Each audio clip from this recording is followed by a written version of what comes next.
मी जेव्हा म्हणतो की शिवसेना या देशाच्या राजकारणातला सगळ्यात जुना पक्ष आहे, सगळ्यात जुना पक्ष कोणता असेल अनुभवी, तर हा रावते साहेब आपला बाळासाहेब ठाकरेंनी स्थापन केलेली शिवसेना.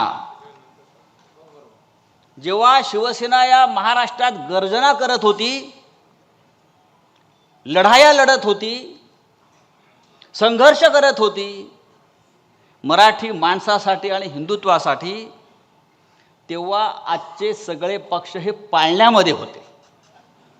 भारतीय जनता पक्षाचा जन्म 1980 साली झाला आहे. राष्ट्रीय काँग्रेस ज्याला इंदिरा काँग्रेस जी होती, त्या काँग्रेसचा जन्म 1976 साली झाला. पवार साहेबांचा राष्ट्रवादी काँग्रेस 1999 साली जन्माला आली.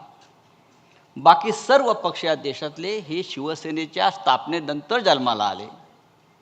आणि शिवसेना हा एकमेव पक्ष आज आहे असा की त्या पक्षानं आज 59 उन्हाळे, पावसाळे, वादळ, तुफान अंगावर झेललेले आहेत. आणि त्यातून आम्ही अत्यंत खंबीरपणे उभे आहोत.